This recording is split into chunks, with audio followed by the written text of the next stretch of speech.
এ যুবকেরা, আয় আমার রাসূলুল্লাহর প্রেমিকেরা, আয় আমার রাসূলুল্লাহ দিবানারা, আসেন যে হাদিসের কথা আপনাদেরকে বলছিলাম ওই হাদিসের আলোচনা আপনাদেরকে শুনিয়ে দিই। কেন আমি আপনি ইসলামের অনুসারী, আমি আপনি রাসূলুল্লাহকে ভালোবাসি, আমি আপনি রাসূলুল্লাহ দেখানো রাস্তায় রয়েছি, কিন্তু আমাদের দ্বারাই জিনা হচ্ছে, আমাদের দ্বারাই হারাম কাজ হচ্ছে, আমাদের দ্বারাই অনঙ্গ নারীদের ছবি দেখা হচ্ছে, আমাদের দ্বারাই স্ত্রীর প্রতি ভালোবাসা নেই, আমাদের দ্বারায় অনেক মা বাপ ক্ষতিগ্রস্তের মধ্যে পড়ে গেছে।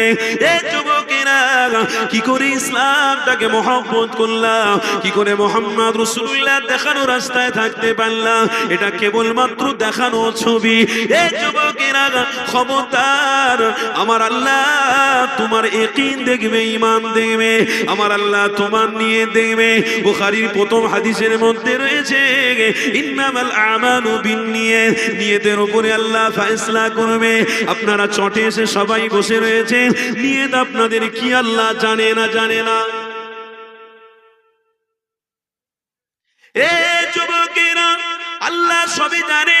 আল্লাহ যিনি আমাদেরকে খাওয়াতে পারে, আল্লাহ যিনি আমাদেরকে ক্ষমতা দিতে পারে, আল্লাহ যিনি আমাদের ব্রেনের ক্ষুদ্র ক্ষুদ্র জিনিসগুলোকে সঠিক রাখতে পারে, যে আল্লাহ আমাদের রক্ত চলাচলকে সঠিক রাখতে পারে, যে আল্লাহ দুনিয়ার বড় বড় মাখলুককে খাওয়াতে পারে, সেই আল্লাহ কি হালাতে বসে আছেন, কি নিয়ে যে আপনারা বসেছেন, তার খবরও আল্লাহর কাছে রয়েছে। তবে নিয়তটা বান্দা সঠিকভাবে করো, আমার আল্লাহ জানাতে লেগেছেন, ওরে আমার বান্দা বান্দি রে, ফামান ইয়ামাল মিসকাল যাররাতিন খায়রান ইয়ারা ওয়া মান ইয়ামাল মিসকাল যাররাতিন শাররান ইয়ারা। ছোট আমল করলেও খবর আমার কাছে রয়েছে, বড় আমল যদি করি আমি আল্লাহ আমার কাছে খবরটা রয়েছে। বান্দা, তবে একদিন না একদিন আমার ডাকে তোকে ফিরে আসতেই হবে, কেউ তোকে বাঁচাতে পারবে না। এই দুনিয়া জমিনে কোনো ক্ষমতা তোকে আটকে রাখতে পারবে না, এই পৃথিবী জমিনে কোনো অর্থ তোকে বাঁচিয়ে রাখতে পারবে না। কেন? দুনিয়ায় অর্থ আমি দিয়েছি, দুনিয়ায় আসবাব আমি সাজিয়েছি, এই আসমান তোদের জন্য সাজিয়েছি, এই জমিন আমি আল্লাহ তোদের জন্য সাজিয়েছি। ওয়াসিআ কুরসিয়্যুহুস সামাওয়াতি ওয়াল আরদ ওয়া লা ইয়াউদুহু হিফযুহুমা ওয়া হুয়াল আলিয়্যুল আযীম।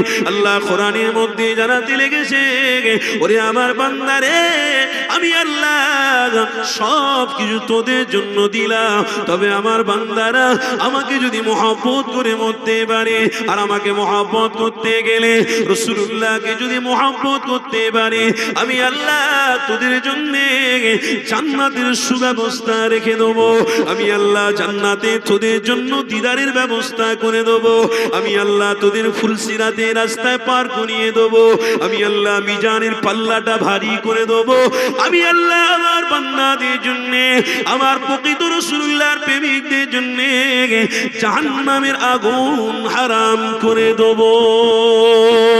এ যুবকেরা, তরুণীরা, তবে কষ্ট পৃথিবীর জমিনে ইনকামের জন্য যেমন করছেন, আল্লাহকে খুশি করতে গিয়ে তেমন কষ্ট করতে হবে, তেমন সময়টাকে ব্যয় করতে হবে, তবেই তো আপনার কপালে নাজাত জুড়বে, না হয় নাজাত জোটা হবে না, না হয় জান্নাতে যাওয়া হবে না, ইবাদত বন্দেগী করা বেকার হয়ে যাবে। এ যুবক তরুণীরা, হযরত সালমান ফারসি হুজুর আমার, আল্লাহ নবী দোনো জাহানের সুলতানের চেহারা মোবারক যখন সর্বপ্রথমে দেখেছে, কিতাবের মধ্যে লেখা রয়েছে, হযরত সালমান ফারসি আমার নবী পাকের চেহারা মোবারক দেখে কলিজাটা না ঠান্ডা হয়ে গেছে। হযরত সালমান ফারসি জানাতে লেগেছে, আমি অনেক ধর্ম অবলম্বন করেছি, অনেক ধর্ম অবলম্বন করে তাদের সাথে চলাফেরা ওঠা বসা করেছি, আমি সর্বপ্রথমে আমার দুনো জাহানের সুলতানের চেহারা যখন প্রথম দেখেছি, আমি সালমান, আমার কলিজা ঠান্ডা হয়ে গেছে, আমার জানটা ঠান্ডা হয়ে গেছে। আমার নবীর সামনে আমি যখন গেলাম, আমার নবী পাক পরিচয় জিজ্ঞাসা করতে লেগেছে, এ সালমান রে, কি নাম বাবা? এমন করে আমি আমার পরিচয়টা দিয়ে দিলাম, এমন করে আমার রাসূলুল্লাহ আমাকে বলতে লেগেছে, লেগেছে। কিসের জন্য বাবা এসেছো তুমি? হযরত সালমান ফারসি জানাতে লাগলেন, ইয়া মুহাম্মদ, আমি অনেক বড় ঘরের বাচ্চা, আমি অনেক টাকা পয়সার মালিক, ঠিকই কথা, কিন্তু ইসলামটাকে আমি দেখতে এসেছি ইসলাম কেমন ব্যবস্থাপনার মধ্যে রয়েছে, ইসলাম ধর্মটাকে আমি গ্রহণ করতে চাই। আমার দুজাহানের সুলতান বলতে লেগেছে, এ বাবা সালমানের, ইসলামটাকে তুমি যদি গ্রহণ করতে পাও তাহলে আমি রাসূলুল্লাহ আমার হাতে হাত দিয়ে দাও। হযরত সালমান ফারসি হুজুর আমার নিজের হাতটা বাড়িয়ে দিলেন, আমার সোনার রাসূলুল্লাহর হাতটা নিয়ে হাত মোবারকটা ধরে আশহাদু আল্লা ইলাহা ইল্লাল্লাহ ওয়াহদাহু লা শারীকা লাহ ওয়া আশহাদু আন্না মুহাম্মাদান আবদুহু ওয়া রাসূলুহু পড়িয়ে দিলেন। হযরত সালমান ফারসি জানাতে লাগলেন, ইয়া রাসূলুল্লাহ, হাবিবাল্লাহ, ঈমান আমি যখন এসে নিয়েছি এবার আমাকে কি করতে হবে? আমার রাসূলুল্লাহ জানাতে লাগলেন, এ বাবা সালমানের, এবার তোমাকে ঈমানের পরে নামাজ পড়তে হবে, নামাজ কায়েম করতে হবে, রুকুকারীদের সাথে রুকু করতে হবে, ওয়াকিমুস সালাহ, এটা আল্লাহর হুকুম, তোমাকে প্রাধান্য দিতে হবে। হযরত সালমান ফারসি আমার নামাজ পড়তে লেগেছে, নামাজ পড়ে কাঁদে, আল্লাহর কাছে দোয়া চায়। হযরত সালমান ফারসি আমার এমন কাঁদতে লেগেছে, কেন সালমান নামাজের প্রতি এতটা মুগ্ধ হয়ে গিয়েছে, হুজুরের চোখ দিয়ে পানি বেরোতে লেগেছে। আল্লাহ নবী দরবারে এসে দাঁড়িয়ে দাঁড়িয়ে কাঁদতে লেগেছে। দুজাহানের সুলতান জিজ্ঞাসা করতে লেগেছে, এ বাবা সালমানে, কেন বাবা তুমি কাঁদো? কিসের জন্য কাঁদো বাবা? হযরত সালমান ফারসি জানাতে লাগলেন, হুজুর, আমি আপনার হাত মোবারকে হাতটা দিয়ে ইসলামটাকে গ্রহণ করার পরে আমি যখন সিজদায় যাচ্ছি, আমি যখন নামাজ পড়ছি, আমার কান্না বেড়ে যেতে লেগেছে। কেন বাবা কাঁদতে লেগেছো? আল্লাহ নবী জিজ্ঞাসা করতে লেগেছে। হযরত সালমান ফারসি জানাতে লাগলেন, ইয়া রাসূলুল্লাহ, হাবিবাল্লাহ, আমার জীবনে পৃথিবী অনেক গুনাহ হয়ে গিয়েছে, অনেক বড় বড় অন্যায় আমার দ্বারাই হয়ে গেছে। আল্লাহ নবী দুজাহানের সুলতান বলতে লেগেছে, এ বাবা সালমানের, আমি রাসূলুল্লাহ জানাতে লেগেছি, ঘাবড়ানোর কোনো দরকার নেই। যারা ইসলামের ছায়াতলে এসেছে, যারা মুহাম্মদ রাসূলুল্লাহর হাত মোবারকে হাতটা দিয়েছে, আল্লাহ তার জীবনের সমস্ত গুনাহগুলো ক্ষমা করে দিয়েছে।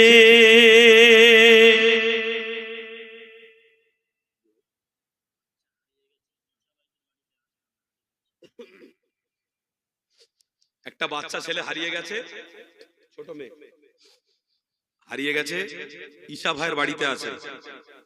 আপনারা একটু খোঁজ করে বাচ্চাটাকে নিয়ে নেন, কান্নাকাটি।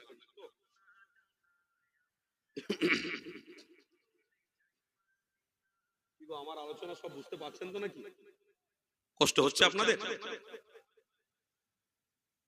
হাদিসের কথা, নবী পাকের হাত মোবারক দিয়েছেন সালমান। আমার রাসূল কি বললেন? সালমান, চিন্তা করো না, কাঁদতে হবে না, আল্লাহ তোমার গুনাহকে ক্ষমা করে দিয়েছে। একটু জোরে বলুন। আচ্ছা, এবারে আপনাদের কাছে আমি প্রশ্ন রাখলাম, পৃথিবীতে সমস্ত আসবাব পত্র বা গান বাজনা ইত্যাদি ইত্যাদি, পৃথিবীতে যত রকমের অন্যায় ব্যভিচার আছে, ওই সবের রাস্তায় যদি আপনি টিকে থাকেন তাহলে আপনার গুনাহ ক্ষমা হবে? না না, বলুন বলুন, হবে না? তাহলে এবার প্রশ্ন, তাহলে ওই দিকে মানুষ ছুটছে কেন? খারাপের দিকে মানুষ ছুটছে কেন? অন্যায়ের দিকে মানুষ ছুটছে কেন? নবী পাকের হাদিস সত্য, মিথ্যা নয়। রাসূল বলেছেন, জান্নাতে জানেওয়ালাদের সংখ্যা, জাহান্নামের সংখ্যা, বলুন বলুন, বেশি হবে। কেন? এই জন্য যে শয়তান আল্লাহর কাছে বলে এসেছে, আল্লাহ আপনার পাওয়ার কত আর আমার পাওয়ার কত আমি পৃথিবীতে দেখিয়ে দেবো। কেন? সে তো আল্লাহর বিরোধী ছিল, আল্লাহর সাথে জিহাদ ঘোষণা করেছিল, যুদ্ধ ঘোষণা করেছিল। এই শয়তানের বিরুদ্ধে আমার আল্লাহ বলেছিল, ইবলিস, তুই আমার বান্দাদেরকে ধ্বংস করবি বলছিস তো, যা, আমার বান্দা রাস্তা দিয়ে মদ খেয়ে হেঁটে হেঁটে হেঁটে হেঁটে যাবে, আর একটা সামান্য কোরআন শরীফের টুকরা পেয়ে চুমো খেয়ে নেবে, আমি আল্লাহ তাকে ওলি বানিয়ে দেবো। কেন? ক্ষমতা ইবলিসের বেশি নয়, ক্ষমতার মালিক, ক্ষমতার মালিক। হ্যাঁ, ইবলিস কিন্তু আল্লাহর সাথে তর্ক বিতর্ক করেছে। একটু উল্টো সিধে কথাবার্তা বলে আল্লাহর কাছ থেকে বেঁকে চলে এসেছে, ওর ইচ্ছা কি প্রত্যেকটা উম্মতকে আমি ধ্বংস করব? আচ্ছা, আমার আল্লাহ বলছেন, হে ইবলিস, তুই আমার প্রেমিকদের ধ্বংস করবি, আমার বান্দাদেরকে তুই ধ্বংস করবি, তো কর, ঠিক আছে। মালিক বিন দিনার ওই রমজান মাসের লাইলাতুল কদরের রাত্রিরে মদ খাবে, হারাম জিনিস খাবে, আর এই লাইলাতুল কদরের রাত্রিরে ঘুমিয়ে পড়বে। আমি আল্লাহ এমন একটা ভয় তার অন্তরে দেখাবো, স্বপ্ন তার দেখাবো, তার কলিজার টুকরা আওলাদ কন্যাকে আমি ছিনিয়ে নেব। আর সে স্বপ্নতে দেখতে দেখতে দেখতে একদিন ইমাম মালিক বিন দিনার বানিয়ে দেব। লাইলাতুল কদরের রাত্রি পর্যন্ত মদ খাওয়া ছাড়ে না কে? মালিক বিন দিনার। হাদিস, মালিক বিন দিনার। কিন্তু আমার আল্লাহ কি বলছে? শুধু রাত্রিরে একটু স্বপ্ন দেখেছে, কন্যাটা মরে গেছে, সত্যিকারের মরে গেছে, জাহান্নামের একটা স্বপ্ন দেখে ওই দিন থেকে তওবা করে মালিক হারাম জিনিস ছেড়ে দিয়েছে। আল্লাহ তাকে লক্ষ লক্ষ মানুষের জন্য ইমাম বানিয়েছে। তাহলে ইবলিসের পাওয়ার বেশি না আল্লাহর পাওয়ার? তো ওই জন্য ছায়া পেতে গেলে পৃথিবীর মানুষ যদি মনে করে আমি অর্থের প্রতি থেকে আল্লাহকে খুশি করব, আমি অর্থ নিয়ে আল্লাহর জান্নাতে যাব, মনে রেখে দেবেন, যদি অর্থশালী হয়ে জান্নাতে যাওয়া হয় তাহলে নমরুদ সর্বপ্রথমে জান্নাতে যাবে। যদি অর্থ নিয়ে অহংকার করে জান্নাতে যাওয়া হয় তাহলে ফেরাউন জান্নাতে যাবে, সাদ্দাত জান্নাতে যাবে, আবু জাহাল জান্নাতে যাবে, আবু লাহাব জান্নাতে যাবে, উতবা জান্নাতে যাবে, শাইবা জান্নাতে যাবে। কেন? এদের কাছে অর্থের পাহাড় ছিল, এদের কাছে ক্ষমতা ছিল, রক্তের গরম ছিল। আমার আল্লাহ বলছে, তোর রক্তের গরম অর্থ সব পৃথিবীতে পড়ে থাকবে, তুই চোখ বন্ধ করে পৃথিবীর জমিন থেকে সোজা সামটা একদম সোজা বেরিয়ে চলে আসবি। আমার দুনিয়ায় আরো অনেক মানুষ বাস করবে, খাবে দাবে থাকবে, এ দুনিয়ার নিজাম চলতে থাকবে, কিন্তু তোদের অস্তিত্বকে আমি আল্লাহ মাটির সাথে পুঁতে দেবো, তোদের নাম নিশানা কেউ নেবে না। আর আবু বকর সিদ্দিকী রাসূলুল্লাহর প্রেমিক হওয়ার জন্য গরিব মানুষ, অর্থ ছিল না, আর আবু বকরের নাম প্রত্যেকের উম্মতের গলায় গলায় রয়েছে। আমার আল্লাহ আবু বকরকে জান্নাতি বানিয়ে দিয়েছে।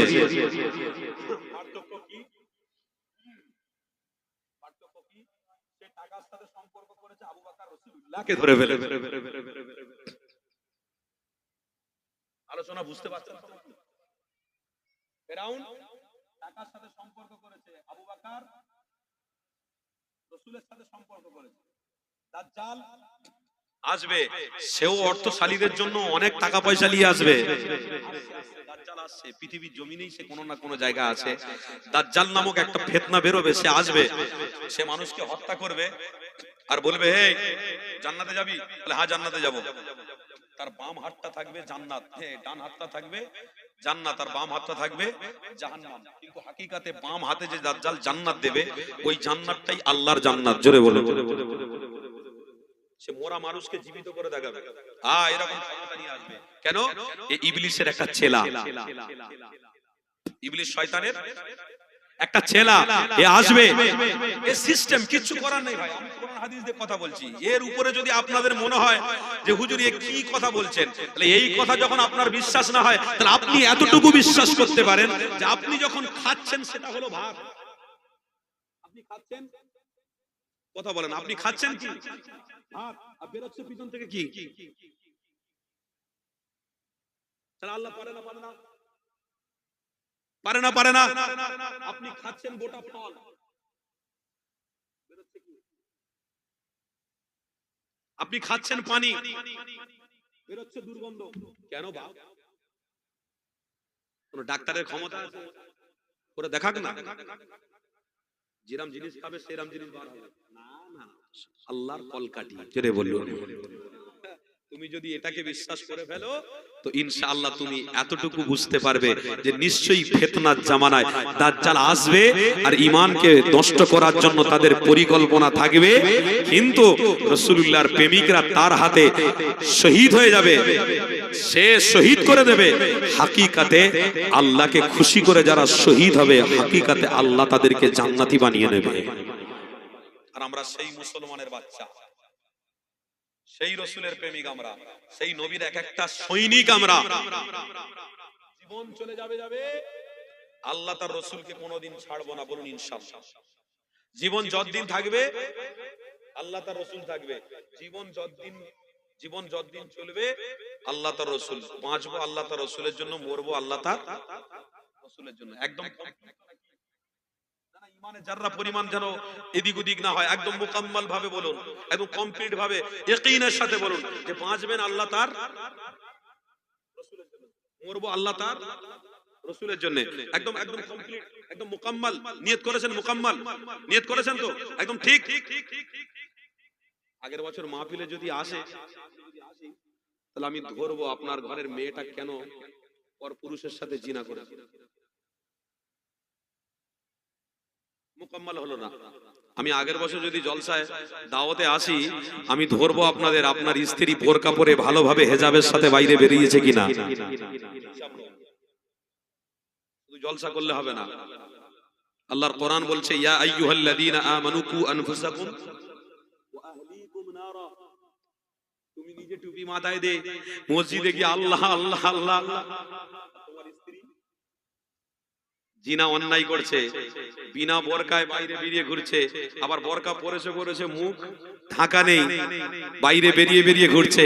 কেন? মোবাইলে হুজুরদের ওয়াজ শুনেছে, কোন একটা হুজুর নাকি বলেছে দেখো দুবাইয়ের নারীদেরকে, এ পশ্চিম বাংলার নারীরা, দুবাই নারীদেরকে দেখো, দুবাইয়ের নারীরা বোরকা পরেছে, এমন রাস্তায় হেঁটে হেঁটে যাচ্ছে, একদম ঝেঁটিয়ে ঝেঁটিয়ে চলে যাচ্ছে। ও কি সুন্দর বোরকা পরেছে, মুখ খোলা, বসে বসে গাড়ি ড্রাইভারিং করছে, 2 টাকা পাওয়ার জন্য ইনকাম করছে, গ্যালারিতে বসে বসে খেলা দেখছে। মুফতি সাহেবরা ফতোয়া দিয়েছে কি হালাল হালাল চলবে। কোন একটা মৌলী সাহেবের বক্তব্য শুনে আমি বলবো, এ আমার পশ্চিম বাংলার মানুষেরা, মোবাইল তোমার দলিল নয়, মোবাইল তোমার হাদিস নয়, মোবাইল তোমার কোরআন নয়, তোমার দলিল আল্লাহ তার রসুল, কোরআন আর হাদিস, ইজমা কিয়াস, এগুলোকে তুমি মজবুত করে ধরো। তুমি তোমার বিবিকে খাটানোর রাস্তায় রেখে তুমি তার পয়সা ইনকাম করে খাবার চিন্তা ভাবনা করছো। এই রকম পুরুষ হয়ে বেঁচে থাকার থেকে একটা বেলেট নিয়ে গলায় চেলিয়ে দিয়ে তুমি নিজে মরে যাও, তোমার বিবি খেটে দেবে, তুমি খাবে, এই রকম আশা করতে যেও না। কেন?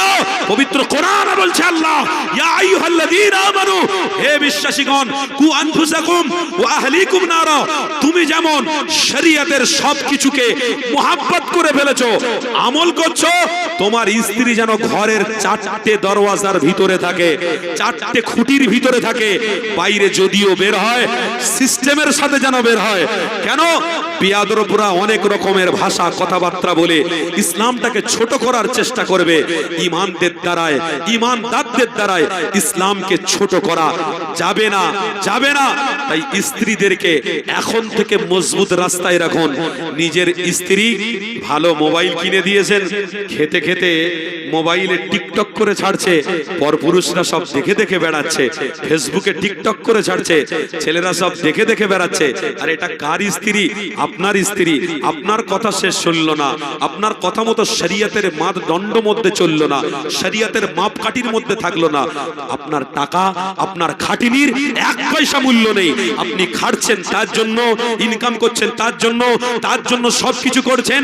অতএব আপনি একবারও চিন্তা করলেন না যে মরে যাওয়ার পরে আমার ঠিকানা কি হবে। কেন? আমার স্ত্রীকে এখনো নামাজি করতে পারিনি, আমার স্ত্রীকে কোরআন পড়ার মতো তাকিদ দিতে পারিনি, আমার বাচ্চাকে এখনো কোরআনে হাফেজ করতে পারিনি, আমার বাচ্চাকে এখনো পর্যন্ত ইলমের দ্বীনের শিক্ষা দিতে পারিনি। এ কিসের পয়সা, কিসের অর্থ, কিসের বাড়ি? কিচ্ছু আপনার সাথে নয়। শরীয়তের মাপ ডান্ডি, মাপ আন্ডির উপরে থাকলে, শরীয়তের রাস্তার উপরে আপনি থাকলে, আপনার হাল পরিবারকে যদি এই রাস্তার উপরে রেখে যান, ইনশাআল্লাহ আপনার মৃত্যু হবে, আপনার জন্য জান্নাত অপেক্ষা করবে।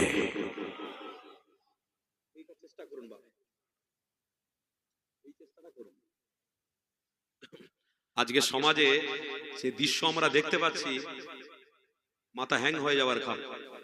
কিন্তু কথা বলতে হচ্ছে এই জন্যে, আমার সমাজের মা বোনদেরকে একটু অবশ্যই বলার দরকার আছে না নাই? আমি এতটাই দুর্বল হয়ে গেছে যে স্বামী বাদ দিয়ে এখন পরের সাথে মোবাইলে কথা বলতে খুব ভালো লাগছে, পরের সাথে এরকম ভিডিও কল দেখি ভালো লাগছে। এই রিসেন্টলি কিছুদিন আগে একটা ছেলে, যুবক ছেলে, রক্তের গরম দেখাচ্ছে, বুঝলেন, রক্তের গরম দেখাচ্ছে, মোবাইলে তার লাওয়ারের সাথে কথা বলছে, আর ট্রেন লাইনে দাঁড়িয়ে আছে। লাইনে দাঁড়িয়ে আছে, এবারে নজরটা শয়তানের ডাব্বায় গেছে, মোবাইলে গেছে, কথা বলতে বলতে হঠাৎ ট্রেন এসেছে। ট্রেন কি তার জন্য থামবে? ট্রেন তো তার রাস্তা দিয়ে যাবে। ব্যাস, রাস্তা দিয়ে ট্রেন এসেছে, এল্লাফতে সাথে সাথে পড়ে গেছে, মোবাইল থেকে অন্য জায়গায় পড়েছে, সাথে 3-4টে বন্ধু ছিল, গুড়িয়ে এবারে দেখছে এখনো তার ভক্ত লাইনে রয়েছে। ভক্তদের দেখাচ্ছে কেঁদে কেঁদে, বলছে কি হলো? যা হওয়ার তাই হলো, তোমাকে দেখতে দেখতে ট্রেন এলো, অ্যাক্সিডেন্ট মেরে দিয়ে চলে গেল, দেখো তোমার ভালোবাসা ঘুমিয়ে পড়েছে। যুবক, শয়তানের ডাব্বায় পড়ে গিয়ে কত জীবন চলে যাচ্ছে, শয়তানের রাস্তায় থেকে কত জীবন চলে যাচ্ছে। হাত দুটো আল্লাহর কাছে বলছি, আল্লাহ আমার কওমকে আপনি জাহান্নামের আগুন থেকে বাঁচান। বলুন সকলে আল্লাহুম্মা আমিন। আল্লাহ আমার কওম থেকে জাহান্নামের আগুন থেকে আপনি বাঁচান। বলুন সকলে আল্লাহুম্মা আমিন। আমার বাপ ভাইরা, অর্থ ইনকাম করুন, এসি ঘরে ঘুমান, বাড়ি তৈরি করুন, ব্যবসার জন্য চিন্তা ভাবনা করুন, কিন্তু একটু পরিবারের দিকে, ইসলামের প্রতি নজর দিন। পরিবারকে লক্ষ্য করুন। পরিবারের জন্য আপনি জাহান্নামের খোরাক হয়ে যাবেন। পরিবারের জন্য আপনি জাহান্নামের খোরাক হয়ে যাবেন। আল্লাহর ওয়াস্তে কোরআনের আয়াত, ওয়ালা তাকরাবুজ জিনা ইন্নাহু কানা ফাহিশা, হাদিসের মধ্যে আল্লাহ স্পষ্ট ভাষায় বলছেন, দুনিয়া ফাইন্নাহা লাইসা বিদারি মাকাম ওয়ালা তাতমাউ ফি দুনিয়া ওয়ালাউ খালাতুমাল ফাআমিনু ওয়াসকু ইলাল্লাহ। সাহাবারা, পৃথিবীতে তোমরা কিছুদিনের সময় পেয়ে এসেছো, পৃথিবীতে কিছুদিনের সময় পেয়ে এসেছো, ওয়ালা তাকরাবুজ জিনা, এমন একটা গুনাহ করে যে উনি, যার জন্য জাহান্নামের তলদেশে আল্লাহ না পাঠিয়ে দেয়। আল্লাহর কাছে দুটো হাত তুলে দোয়া চাইবেন, পরিবারের জন্য সময় দেবেন, ইসলামের কৃষ্টি কালচারের উপরে সবাইকে রেখে মরবেন। জোরে বলুন ইনশাআল্লাহ। ইসলামের কৃষ্টি কালচারের উপরে সবাইকে রেখে আপনাকে মরতে হবে। এই প্রতিজ্ঞাবদ্ধ আপনারা করছেন না করেননি? করছেন তো? বলুন ইনশাআল্লাহ। জোরে বলুন। তাহলে পূর্বের কথার দিকে ফিরে আসি। তাহলে ইনশাআল্লাহ আপনি রাসূলুল্লাহকে মুহাব্বত একদম মজবুত ভাবে ধরে রেখেছেন, ভালোবাসা একদম মজবুত করে রেখেছেন। আল্লাহ আমাদেরকে কবুল করেন। বলুন আল্লাহ। কি গো, আপনাদের কষ্ট হচ্ছে নাকি? অসুবিধা হচ্ছে না তো? অনেক মানুষ অনেক দেরি করে এসেছেন, এই একটুখানি আল্লাহর ধ্বনি আপনাদের কাছ থেকে শুনতে চাই, দেবেন? নারে তাকবীর। আস্তে আস্তে সাত হাদিয়ার মানুষদের বসে বসে অনেকক্ষণ ধরে ইমানের জজবাটা আস্তে আস্তে যেন দুর্বল হয়ে যাচ্ছে। দুর্বল করলে হবে না, ইমানের জজবাটা একটু বাড়াতে হবে। নারে তাকবীর হয়েছে, কিন্তু পিছনের বাবাজিরা আওয়াজটাকে বন্ধ করে রেখেছেন। শয়তান তাড়াতে গেলে একটাই ধ্বনির দরকার, এক ধ্বনিতে কাজ হয়ে যাবে। এক ধ্বনি আল্লাহর, ওই আল্লাহর ধ্বনিটা একটু মুহাব্বতের সাথে ইমানদাররা দেবেন। নারে তাকবীর। সিলসিলায়ে হক মুজাদ্দিদে জামান, মাসলাকে মুজাদ্দিদে জামান, মাসলাকে আবু বকর সিদ্দিকী। নারে তাকবীর। অনেক মানুষ দেরি করে আসাতে আমি সবাইকে নিয়ে একটু বলবো, চোখ দুটো বন্ধ করে মদিনাওয়ালার কথা মনে করে, সবুজ গম্বুজের কথা মনে করে একটু মহব্বতে দরুদ শরীফ পড়া যাবে। ভালোবাসায় ইশকে সবাই একটু দরুদ শরীফ পড়ো। দরুদ শরীফ আল্লাহুম্মা সাল্লি আলা